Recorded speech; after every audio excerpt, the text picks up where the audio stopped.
Assalamualaikum warahmatullahi wabarakatuh. Perkenalkan, nama saya Muhammad Arianto Agisna dari jurusan Humas 1B. Saya akan memenuhi tugas metodologi studi Islam yaitu rasa ingin tahu manusia poin 3C.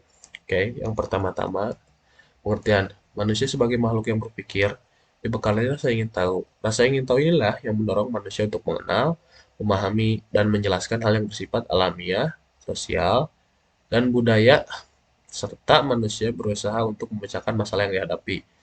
Rasa ingin tahu merupakan keinginan untuk menyelidiki dan mencari pemahaman terhadap rahasia alam. Tahukah kamu, rasa ingin tahu manusia tidak pernah dapat terpuaskan. Apabila suatu masalah dapat dipecahkan, akan timbul masalah lainnya yang menunggu pemecahannya. Manusia akan terus bertanya setelah mengetahui apa, bagaimana, dan mengapa. Oke, selanjutnya, metodologi. Rasa ingin tahu senantiasa akan memotivasi diri untuk terus mencari dan mengetahui hal-hal yang baru, sehingga akan memperbanyak ilmu pengetahuan dan pengalaman dalam kegiatan belajar. Proses yang terjadi dari rasa ingin tahu diawali dengan munculnya pertanyaan yang menjadi permasalahan.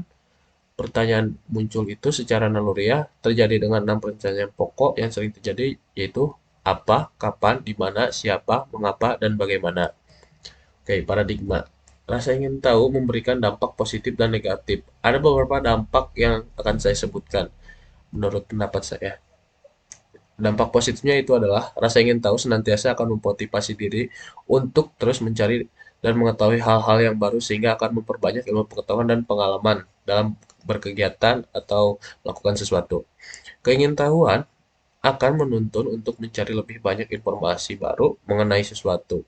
Secara tidak langsung, hal ini dapat membuat kita menjadi lebih produktif. Oke, poin yang ketiga adalah rasa ingin tahu dapat mendorong untuk memiliki prestasi akademik yang lebih tinggi di sekolah karena kita aktif menanya kepada guru atau dosen. Yang kedua, atau meningkatkan pembelajaran dan kinerja yang lebih baik di tempat kerja. Poin yang keempat yang terakhir yaitu adalah keingintahuan yang kuat dapat membawa kita kepada suatu jawaban yang selama ini kita cari atau menemukan suatu kebenaran yang jarang diketahui. Tapi jika ada dampak positif, pasti juga ada dampak negatif dan saya akan menyebutkan dua dampak negatifnya. Jika kita memiliki rasa ingin tahu yang berlebih, akan memberikan dampak buruk terhadap diri kita, terutama pikiran. Otak manusia adalah bagian paling penting dalam melakukan sesuatu karena otak yang mengatur seseorang. Namun, sayangnya otak manusia ini memiliki kapasitas yang terbatas sehingga tidak semua hal dapat diketahui atau dijelaskan secara ilmiah. Ketika kita mengetahui sesuatu yang seharusnya tidak kita ketahui, dapat membahayakan keselamatan kita. Karena ada sesuatu yang seharusnya ditutupi karena suatu alasan.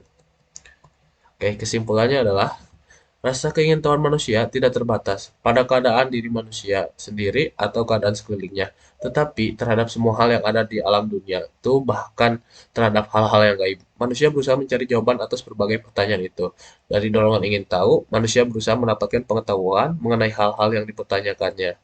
Ilmu pengetahuan berawal dari kekaguman manusia akan alam yang dihadapinya. Oke, sekian dulu video yang dapat saya sampaikan. Mohon maaf apabila ada kesalahan. Mohon maaf. Sekian, assalamualaikum.